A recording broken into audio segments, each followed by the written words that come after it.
आर्या श्रीमती दुलारी Singh college के YouTube channel पर आप सबका स्वागत है। मैं आपको बीएड सेकेंड सेमेस्टर विज्ञान वर्ग के छात्रों के लिए जीव विज्ञान शिक्षण पढ़ाऊंगा। तो आज हम पाठ 7 पढ़ेंगे। पाठ का शीर्षक है कोशिका संरचना पौधे के अंग।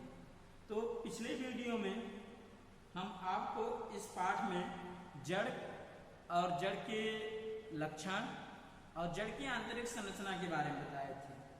आज हम आपको तना के बारे में बताएंगे और तना के लक्षण के बारे में और तना की आंतरिक संरचना के बारे में बताएंगे।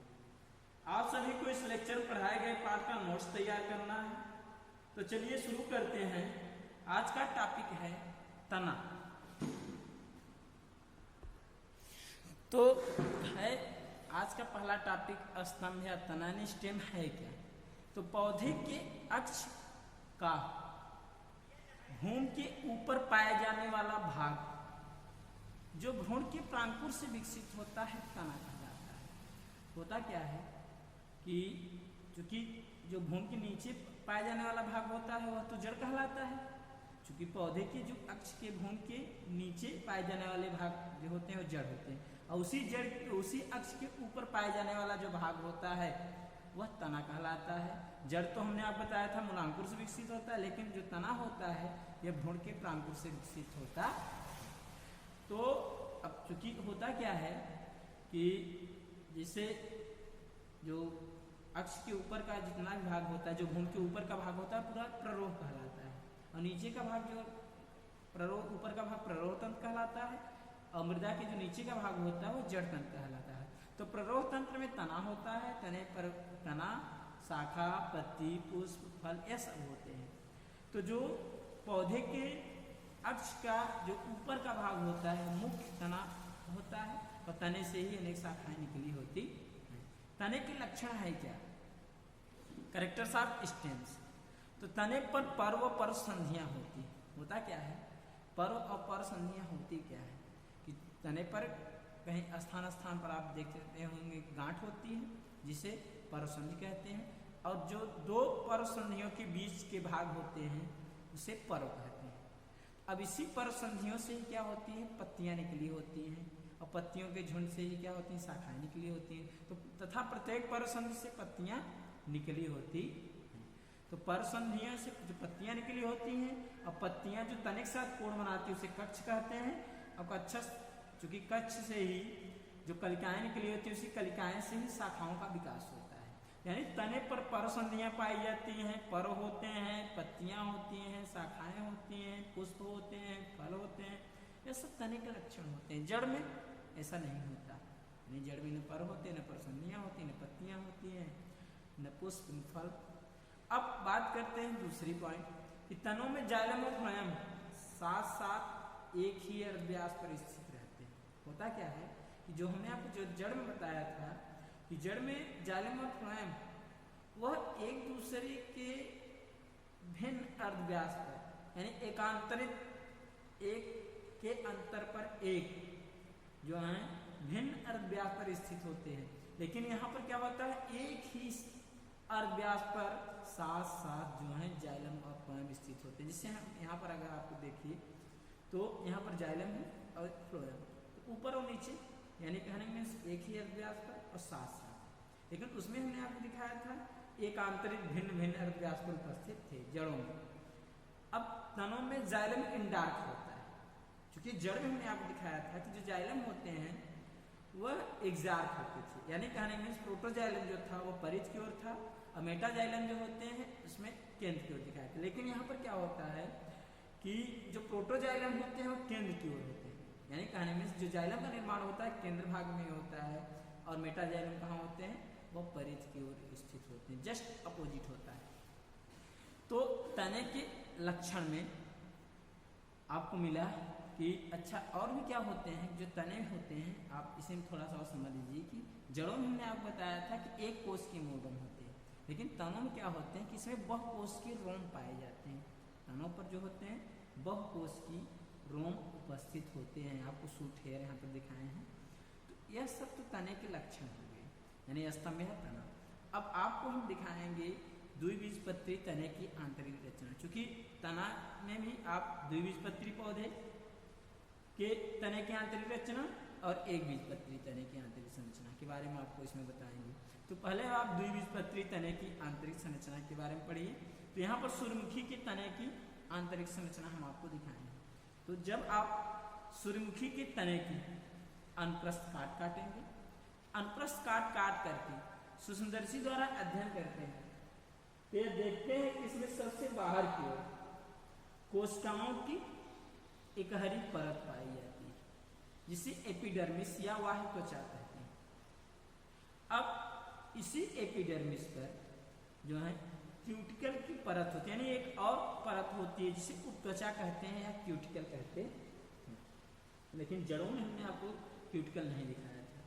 अब इसी एपिडर्मिस यानी बाह्य त्वचा से अनेक स्थानों पर बहुकोशिकीय रोम पाए जाते हैं, सूट हेयर उपस्थित होते हैं। इसको तना रोम भी कह सकते हैं। सूट मीन्स तना, स्टेम मीन्स भी तना होता है, तो हेयर यानी कहने में इसका सूट हेयर कहते हैं। तो बहुकोशिकीय जो होते हैं रोम इस पर उपस्थित होते हैं, लेकिन जड़ में जो था उसमें एक कोशिकीय है। अब इसमें क्या है कि एपिडर्मिस के ठीक नीचे अगर आप देखेंगे तो हाइपोडर्मिस है। तो यह हाइपोडर्मिस बनी होती है कोलेनकाइमा कोशिका। तो कोलेनकाइमा कोशिका मतलब स्थूल कोणों तक ऊतक की, लेकिन उसमें हमने आपको बताया था जड़ में सीधे, इसके बाद एपिब्लेमा था। यहाँ पर जो है इसके एपिडर्मिस को, क्योंकि वहाँ पर हमने आपको जड़ में एपिब्लेमा दिखाया था, क्योंकि मूली त्वचा थी, लेकिन यहाँ तने में क्या होती है एपिडर्मिस होती है, बाह्य त्वचा होती है। जड़ों में मूली त्वचा थी, लेकिन तनों में क्या होती है एपिडर्मिस यानी बाह्य त्वचा होती है। अब इसके ठीक नीचे, बाह्य त्वचा के ठीक नीचे 3 से 4 कोशिकीय स्तर के रूप में अगर आप केयर करेंगे तो यह स्थूल कोण ऊतक की बनी यानी कोलेनकाइमा ऊतक की बनी जो होती है हाइपोडर्मिस पाई जाती है। कोलेनकाइमा जो है ऊतक की बनी क्या होती है हाइपोडर्मिस होती है। अब इसके ठीक नीचे जो है हाइपोडर्मिस के ठीक नीचे जो होती है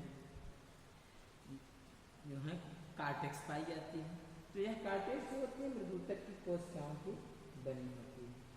तो अब इसी कार्टेक्स में अगर आप देखेंगे तो कहीं कहीं पर रेजिन डक्ट पाई जाती है, रेजिन नलिकाएं उपस्थित होती हैं। यह रेजिन डक्ट जो होती है सेक्रेटरी डक्ट होती है, यानी रेजिन का श्रावण करने वाली होती है। रेजिन नलिकाएं होती हैं जो कि स्रावी नलिका के रूप में होती है और यह रेजिन का श्रावण करती। अब इसके ठीक नीचे जो है यानी कार्टेक्स के ठीक नीचे एक कोशिकीय स्तर के रूप में एंडोडर्मिस होती है। तो यह एंडोडर्मिस जो होती है इसको अंतस्थ त्वचा कहते हैं, हिंदी में एंडोडर्मिस होती है या अंतस्थ त्वचा होती। अब इस एंडोडर्मिस के ठीक नीचे की ओर पाई जाती है परिरंध्र।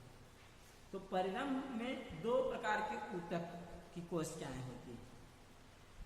एक अगर आप केयर करेंगे तो यह तो है पैरेन्काइमेटस यानी मृदुतक की कोशिकाओं के समूह, और यह क्या है स्क्लेरेन्काइमेटस यानी दृढ़ोतक की कोशिकाओं के समूह। यानी जो परिरंध्र होती है यह 3 से 4 कोशिकीय स्तर के रूप में यहाँ पर है, लेकिन जड़ में तो आपको 1 कोशिकीय स्तर के रूप में दिखाए थे। अब होता क्या है कि जो परिरंध्र होती है यह 2 प्रकार के ऊतकों से मिलकर बनी होती है, एक स्क्लेरेन्काइमा यानी दृढ़ोतक, एक पैरेन्काइमा यानी मृदुतक ऊतक की कोशिकाएं बनी होती है। अब इसी परिरंध्र के अंदर जो होते हैं संवहन बंडल पाए जाते हैं, यानी संवहन पुल पाए जाते हैं, जिसे वैस्कुलर बंडल भी कहते हैं।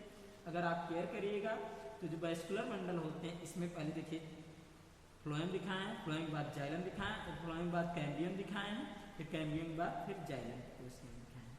अगर इस प्रकार के संवहन बंडल होते हैं तो इसको संयुक्त संवहन बंडल कहते हैं। तो यहाँ पर संयुक्त संवहन बंडल होते हैं क्योंकि जाइलम और फ्लोएम दोनों जो हैं साथ साथ एक ही अर्धव्यास पर उपस्थित होते हैं, यहाँ संयुक्त हैं। और चूंकि फ्लोएम बाहर की ओर है तो बहिफ्लोएमी, और दोनों के बीच में अगर कैम्बियम है तो खुले प्रकार के संवहन होते हैं। यानी इसमें जो संवहन पुल होते हैं वैस्कुलर बंडल होते हैं संयुक्त होते हैं, बहिफ्लोएमी होते हैं और खुले प्रकार के होते हैं। और जाइलम चूंकि तनों में हमने आपको बताया एंडार्क अवस्था में होती है, यानी प्रोटोजाइलम जो होते हैं केंद्र की ओर और मेटाजाइलम जो होते हैं परिध की ओर। अच्छा है क्या कि जिससे यहाँ पर जाइलम और यहाँ पर क्या है फ्लोएम, तो यानी यहाँ पर फ्लोएम है, ये जाइलम है, तो यानी दो जाइलम है और यहाँ पर फ्लोएम है। अब इनको चूंकि जाइलम फ्लोएम को संवहन ऊतक कहते हैं, यानी दो संवहन ऊतक के बीच में मृदुतक की कोशिकाएं पाई जाती है, जिसे मेडुलरी रेस कहते हैं, यानी मज्जक किरणें कहते हैं। और केंद्र में, तने के केंद्र में जो होते हैं मृदुतक कोशिकाओं के समूह पाए जाते हैं, जिसे पीठ यानी मज्जा कहते हैं। तो एक बार आप फिर से ध्यान दे दीजिए, इस सूर्यमुखी के तने के अनुप्रस्थ काट में चूंकि द्विबीजपत्री तने की आंतरिक संरचना आपको दिखा रहे हैं, जिसमें हम आपको सूर्यमुखी के तने की रचना दिखा रहे हैं। सूर्यमुखी का जो तना होता है, सूर्यमुखी जो होते हैं वो द्विबीजपत्री होता है। सूर्यमुखी का पौधा उसी की तने की अनुप्रस्थ काट करके आपको यहाँ पर दिखाया जा रहा है। तो जब सूर्यमुखी के तने के अनुप्रस्थ काट करके आप सूक्ष्मदर्शी द्वारा अध्ययन करेंगे तो इस प्रकार की रचना आपको दिखाई देगी। तो जब आप देखते हैं इसमें सबसे बाहर की ओर एक कोशिकीय स्तर के रूप में एपिडर्मिस होती है। एपिडर्मिस पर जो है एक क्यूटिकल का आवरण होता है और इस एपिडर्मिस से अनेक स्थानों पर बहुकोशिकीय जो है शूट हेयर निकले होते हैं। एपिडर्मिस के ठीक नीचे जो है कोलेनकाइमा ऊतक की कोशिकाओं से बनी है, कोलेनकाइमा कोशिकाओं से बनी हाइपोडर्मिस होती है। हाइपोडर्मिस के ठीक नीचे पैरेनकाइमा कोशिकाओं से बनी, मृदुतक की कोशिकाओं से बनी जो है कार्टेक्स होती है। इस कार्टेक्स में कहीं कहीं पर रेजिन डक्ट होते हैं, जो कि सेक्रेटरी डक्ट होते हैं। अब इस रेजिन डक्ट के ठीक नीचे एक कोशिकीय स्तर के रूप में इंडोडर्मिस होती है। अब इंडोडर्मिस के ठीक नीचे पेरिसाइकिल होती है। जो पेरिसाइकिल होती है दो प्रकार के ऊतक से मिलकर बनी होती है, तो स्क्लेरेनकाइमा और पैरेनकाइमा, इसमें दो प्रकार के ऊतक समूह होते हैं। अब इसके ठीक नीचे रंभ होते हैं या स्टिंग होते हैं। अब रंभ जो होते हैं होते कैसे, संयुक्त होते हैं, यानी जाइलम और फ्लोएम वह जो है साथ साथ एक ही अर्धव्यास पर स्थित होते हैं और बाइफ्लोएमी होते हैं। तो अगर बाइफ्लोएमी है यानी संयुक्त है, जिसको आप कंजॉइंट कहते हैं, और बाइफ्लोएमी है तो बाइफ्लोएमी को आप कोलेटरल कहते हैं, और खुले प्रकार के हैं तो ओपन कहते हैं।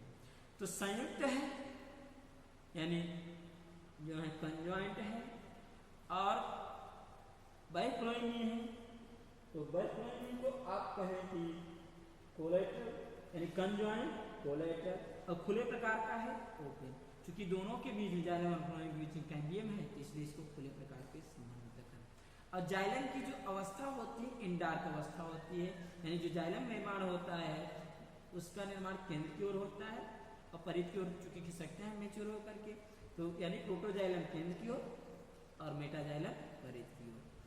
और जाइलम और फ्लोएम ऊतकों के बीच यानी कहना मीन्स की दो संवहन ऊतकों के बीच, यानी जो संवहन ऊतक है जो वेस्कुलर बंडल है, इनके बीच जो है मृदुतक की कोशिकाएं होती हैं, जिसे यानी पैरेनकाइमेटस की कोशिकाएं होती हैं, जिसे मेडुलरी रेस यानी मज्जक किरणें कहते हैं। और तने के केंद्र में जो होती हैं मृदुतक की कोशिकाओं समूह पाए जाते हैं, जिसे पीठ यानी मज्जा कहते हैं। तो इस प्रकार से द्विबीजपत्री तने की आंतरिक संरचना हुई। अब आगे हम आपको एक बीजपत्री तने की आंतरिक रचना बता रहे हैं। तो एक बीजपत्री तने, यहाँ पर हम आपको मक्का की तने की आंतरिक रचना को दिखाए हैं। एक बीजपत्री तने में यह है मक्का का तना। होता क्या है कि जब हम मक्का की तने की अनुप्रस्थ काट कर सूक्ष्मदर्शी द्वारा अध्ययन करते हैं तो देखते हैं कि इसमें सबसे बाहर की ओर एक कोश की स्तर के रूप में एपिडर्मिस पाई जाती है। अब इस एपिडर्मिस पर भी उपत्वचा का आवरण यानी क्यूटिकल का आवरण होता।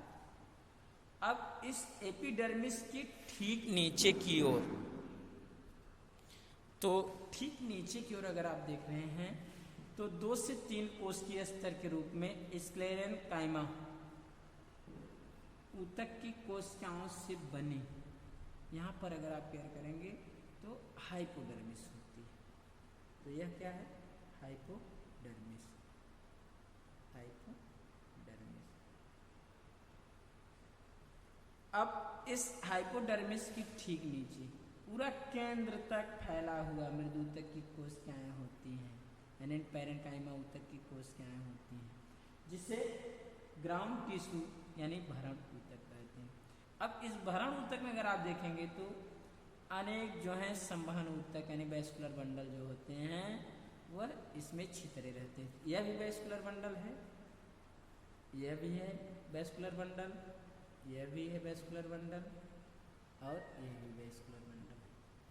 तो इसमें हम चूँकि जो है सब में नहीं फिगर क्लियर किए हैं, एक में हम आपको दिखा दे रहे हैं सारी बातें, तो वही सेम इसमें भी रहेंगी। तो अनेक जो है वैस्कुलर बंडल जो होते हैं इसमें जो होते हैं छितरे रहते। होता क्या है कि तो यहाँ पर हम आपको एक वैस्कुलर बंडल में दिखा रहे हैं कि अगर आप देखेंगे तो प्रत्येक वैस्कुलर बंडल जो होते हैं चारों ओर से दृढ़ोतक की कोशिकाओं के बंडल सेट से घिरे होते हैं। यह सब क्या होता है, दृढ़ोतक ऊतक की कोशिकाएं होती हैं, यानी कहने में स्क्लेरेन्काइमा, स्क्लेरेन्काइमा की कोशिकाएं होती हैं। यह सब इसी स्क्लेरेन्काइमा की कोशिकाओं से जो होते हैं कि एक आवरण से घिरे रहते हैं, जिसे बंडल सेट कहते हैं, यानी बंडल आच्छद बोलते हैं। तो अब इसी से क्या होता है, घिरा होता है वैस्कुलर बंडल, यानी संवहन पुली, यानी पुला आच्छद होते हैं। अब और भी केयर करिए, यहाँ पर फ्लोएम है, बाहर को क्या होते हैं, फ्लोएम होते हैं। और यहाँ पर अगर आप देखेंगे जाइलम जो होते हैं वाई की आकृति में होते हैं। तो जाइलम जो होते हैं इसमें क्या होते हैं, वाई की आकृति में होते हैं। और भी देखिए तो प्रोटोजाइलम जो होते हैं यहाँ पर, और मेटाजाइलम जो होते हैं वह परिधीय, यानी देखिए सेम इसमें भी चूंकि हमने आप बताया था कि तनाम जो होते हैं प्रोटोजाइलम केंद्र की ओर बनते हैं और मेटाजाइलम जो होते हैं वो परिधि की ओर होते हैं। अब है क्या कि यहाँ पर अगर आप क्लियर करेंगे तो चूंकि जाइलम जो होते हैं वाई की आकृति में स्थित होती है, और जो नीचे वाली जाइलम होती है इसकी कुछ कोशिकाएं जो होती है टूट फूट जाती है। जब टूट फूट जाती है तो एक गुहा सी बन जाती है, जिसको लाइसिजिनस कैविटी कहते हैं। तो अब इस गुहा को आप कहते हैं साइजोलाइसिजिनस कैविटी। तो इसको वाटर कैविटी भी बोलते हैं, क्योंकि इसमें जो होते हैं जल भरे रहते हैं। तो यह है क्या, तो जो प्रोटोजाइलम के जो भीतर की गुहा होती है उसी के टूटने से इसका निर्माण होता है। यहाँ पर अगर आप केयर करेंगे तो यह होता है मेटाजाइलम, और यह क्या है, यह है प्रोटोजाइलम। तो प्रोटोजाइलम जो होते हैं केंद्र की ओर और मेटाजाइलम जो होते हैं इसमें परिधि की ओर हम आपको दर्शाएंगे। अब कुछ जो प्रोटोजाइलम की जो कोशिकाएं होती हैं टूट फूट गई, तो नीचे की ओर जो होती है कुछ कोशिकाएं जब टूट फूट गई थी गुहा से बन जाती है, जिसको साइजोलाइसिजिनस कैविटी कहते हैं या वाटर कैविटी कहते हैं। तो इस प्रकार से अगर आप, अब तो बात हो गई, अब संवहन मंडल होते कैसे हैं। तो वैस्कुलर बंडल इसमें संयुक्त होते हैं, क्योंकि जाइलम और फ्लोएम साथ साथ ही स्थित होते हैं। बाइफ्लोएम में होते हैं क्योंकि फ्लोएम बाहर की ओर होते हैं, लेकिन यहाँ चूंकि दोनों के बीच में कैम्बियम नहीं है जाइलम फ्लोएम के, इसलिए यहाँ पर वैस्कुलर बंडल आप बताएंगे संवहन मंडल की बंद प्रकार के होते हैं, यानी जो वैस्कुलर बंडल होते हैं संयुक्त बाइफ्लोएमी और बंद प्रकार के, यानी कंजॉइंट होते हैं, कोलैटरल होते हैं और क्लोज टाइप होते हैं। और जाइलम की जो कंडीशन होती है, अवस्था होती है, वह इंडार्क अवस्था, यानी प्रोटोजाइलम केंद्र की ओर, मेटाजाइलम परिधि की ओर होते। एक बार फिर से एकबीजपत्री तने की आंतरिक संरचना आप थोड़ा सा ध्यान दीजिए। जब एकबीजपत्री तने की आंतरिक संरचना का अध्ययन करते हैं तो देखते हैं कि इसमें सबसे बाहर की ओर एक कोशिकीय स्तर रूप में एपिडर्मिस होती है, जिस पर जो है क्यूटिकल का एक आवरण उपस्थित होता है। अब इस एपिडर्मिस के ठीक नीचे स्क्लेरेन्काइमा कोशिकाओं से मिलकर बनी हाइपोडर्मिस होती है, और हाइपोडर्मिस के ठीक नीचे की ओर क्या होता है कि पैरेन्काइमा कोशिकाओं से बनी केंद्र तक जो है पैरेन्काइमा कोशिकाएं केंद्र तक फैली होती है, जिसे ग्राउंड टिश्यू कहते हैं, भरण ऊतक कहते हैं। अब इस भरण ऊतक में अनेक जो है वैस्कुलर बंडल जो होते हैं छितरे होते हैं। अब होता क्या है कि यहाँ पर हम आपको प्रत्येक वैस्कुलर मंडल में होता क्या है कि स्क्लेरन कायमा ऊतक की कोशिकाओं के एक बंडल शीट द्वारा घिरे होते हैं, और इसमें जो वैस्कुलर बंडल होते हैं संयुक्त होते हैं, यानी जाइलम फ्लोएम साथ साथ, बाइफ्लोएमी होते हैं यानी फ्लोएम बाहर की ओर और जाइलम अंदर के लिए, जाइलम केंद्र की ओर और फ्लोएम परिध की ओर। और फिर इसके बाद क्लोज टाइप होते हैं, बंद प्रकार के होते हैं, यानी जाइलम और फ्लोएम के बीच कैम्बियम नहीं पाए जाते। और इसके अतिरिक्त प्रोटोजाइलम के नीचे की कुछ कोशिकाएं जो होती हैं टूट फूट जाती हैं, तो टूट फूट जाती हैं तो एक गुहा से बन जाती है, इसे साइजोलाइसिजिनस कैविटी और वाटर कैविटी कहते हैं। और इसमें जो जाइलम की कंडीशन होती है इंडार्क अवस्था होती है, यानी प्रोटोजाइलम केंद्र की ओर, मेटाजाइलम परिध की ओर, और जाइलम जो होते हैं वायु की आकृति बनाते हुए स्थित होते हैं। इस प्रकार एक बीजपत्री तने के आंतरिक संरचना में। अब आपको हम बताएंगे कि एक बीजपत्री तथा द्विबीजपत्री पौधे की तने की आंतरिक संरचना की तुलना क्या है, यानी दोनों के बीच अगर तुलना किया जाए तो इसमें क्या तुलना होगा, यानी क्या इसमें अंतर होगा, इस बात देखते हैं। तो अब कॉलम बना के आपको दिखाएं, क्रम संख्या एक तरफ कर दिए में लक्षण, और यहाँ पर एक बीजपत्री तना, यहाँ पर द्विबीजपत्री तना। तो पहले हम अगर बाह्य त्वचा पर ध्यान देंगे तो बाह्य त्वचा जो होती है एक बीजपत्री तने की कोशिकाएं तुलनात्मक रूप से छोटी होती और रोम रहित होती हैं। तो यहाँ पर अगर आप केयर करेंगे तो यहाँ पर कोई रोम नहीं उपस्थित होते हैं, लेकिन हमने आपको जो इसके पहले दिखाया सूर्यमुखी तने में इसमें बहुकोश की रोम उपस्थित थी, लेकिन यहाँ पर रोम विहीन है या रोम रहित हैं, लेकिन कोशिकाएं जो होती हैं तुलनात्मक रूप से छोटी भी हैं। और यहाँ पर क्या होता है, कोशिकाएं जो होती हैं द्विबीजपत्री तने में बड़ी होती हैं और बहुकोश की रोम युक्त होती। तो पहला तो डिफरेंस हम आपको दिखाएं कि बाह्य त्वचा में, यानी बाह्य त्वचा की तुलना किए तो एक बीजपत्री तने की कोशिकाएं जो होती हैं तुलनात्मक रूप से छोटी होती हैं, रोम रहित होती हैं, जबकि द्विबीजपत्री तने की जो कोशिकाएं होती हैं बड़ी होती हैं तथा बहुकोश की रोम युक्त होती। अब आगे बात करते हैं,